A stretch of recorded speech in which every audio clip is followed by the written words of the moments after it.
নমস্কার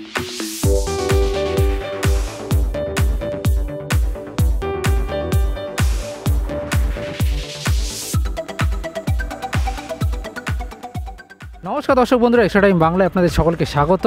আমি সব্যসাচী রয়েছি এখন বিধাননগর মিউনিসিপ্যাল স্পোর্টস একাডেমির মাঠে এবং কিছুক্ষণ আগে শেষ হয়ে গেল অনূর্ধ্ব 15 জাতীয় লিগের ডার্বি ম্যাচ। মুখোমুখি হয়েছিল ইস্টবেঙ্গল ও মোহনবাগান এবং জুনিয়র ফুটবলারদের যে পারফরমেন্স সেটা দেখে অবশ্যই খুশি হবেন। যে কয়েকজন সমর্থক এসেছিলেন, বাড়ির লোকজন এসেছিলেন, তার প্রত্যেকে দেখে বেশ মুগ্ধ হয়েছেন এবং শেষ অবধি এই ম্যাচটায় মোহনবাগান কিন্তু জিতল 2-0 গোলে।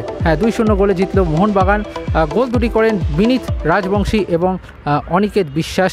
দুই অর্ধে দুটি গোল করে মোহনবাগান। এবং ম্যাচের কথা যদি বলা যায় তবে কিন্তু মোহনবাগানই কিন্তু আক্রমণ বেশি করেছে, বেশি কিন্তু দাপট নিয়ে খেলেছে মোহনবাগান। এবং ইস্টবেঙ্গল তারা কিন্তু চেষ্টা করলেও সেভাবে কিন্তু কোনো ফলপ্রসূ প্রয়াস কিন্তু রাখতে পারেনি গোলে, যার ফলে কিন্তু একটা বলা যায় সহজ জয় কিন্তু পেল মোহনবাগান। এবং এই ম্যাচটা নিঃসন্দেহে বেশ হাড্ডাহাড্ডি হয়েছিল। ইস্টবেঙ্গল তারা কিন্তু যথেষ্টভাবে চেষ্টা করছিল আক্রমণে যাওয়ার, কিন্তু মোহনবাগানের ডিফেন্সের কাছে তারা বারবার করে আটকে যাচ্ছিল।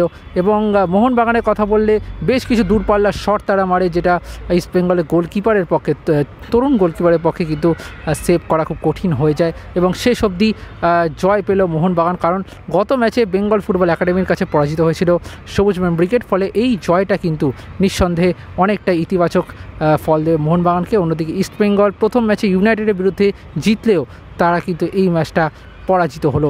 এবং আমরা কথা বলে নিয়েছিলাম ম্যাচের পর দুই কোচের সাথে, একদিকে ইস্টবেঙ্গল হেড কোচ ফাল্গুনী দত্তের সাথে, তার সাথে কথা বললাম কী কারণে হারলো ইস্টবেঙ্গল। চলুন শুনে নিই ফাল্গুনী দত্তের কাছ থেকে। কারণটা হচ্ছে এটা হচ্ছে ডেভেলপমেন্ট, ঠিক আছে? ডেভেলপমেন্টের জন্য আমরা সবাই লড়ে যাচ্ছি ইউথের। আজকে ছেলেরা একটা ইস্টবেঙ্গল মোহনবাগান সিট-10 সেন্টার সেই চাপটা বোধহয় নিতে পারিনি।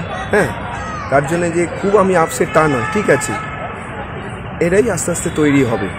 ঠিক করে আর নেই, কারণ হচ্ছে TW3 ইয়েতে সমস্ত প্লেয়াররা বাদ, ঠিক আছে? এখন নতুন করে আমার কিছু করা যাবে না, যা আছে তাই নিয়ে আমায় চলতে হবে, ঠিক আছে? এদের আরও প্র্যাকটিস করিয়ে মোর দ্যান টেকনিক্যালি সাউন্ড করতে হবে ছেলেগুলোকে।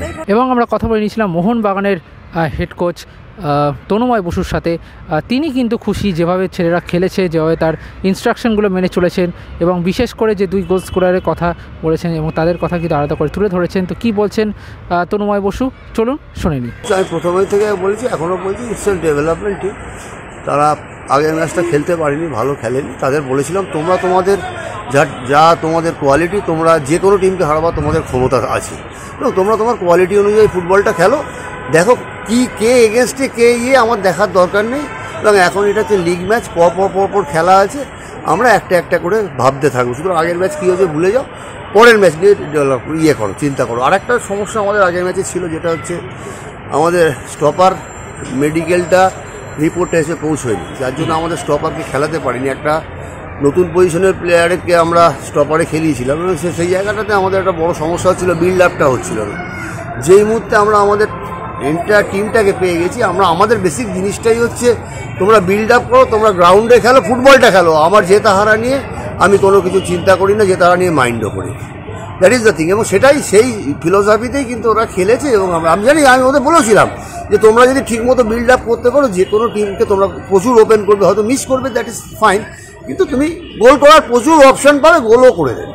এবার একদম নতুন ছেলেদের এরা আমরা তুলে এনেছি অনেক দিন ধরে, প্রায় 4-5 মাস ধরে এরা প্র্যাকটিস করে। মোহনবাগান সেই সাপোর্টটা দিয়েছে, মোহনবাগান সুপার জায়ান্ট সেই সাপোর্টটা দিয়েছে। তার জন্য আমরা টোটাল টিমটাকে এক জায়গায় রেখে আমরা কম্বিনেশনটাকে তৈরি করতে পেরেছি।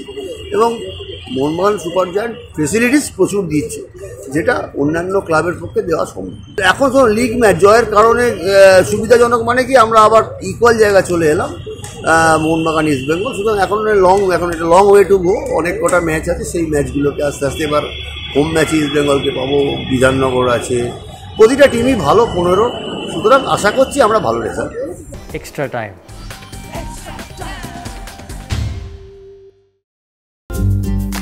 লেটেস্ট নিউজ আর এক্সক্লুসিভ ভিডিওর সঙ্গে আপডেট থাকতে এখনই সাবস্ক্রাইব করুন আমাদের ইউটিউব চ্যানেল। বেল আইকনে ক্লিক করতে ভুলবেন না যেন।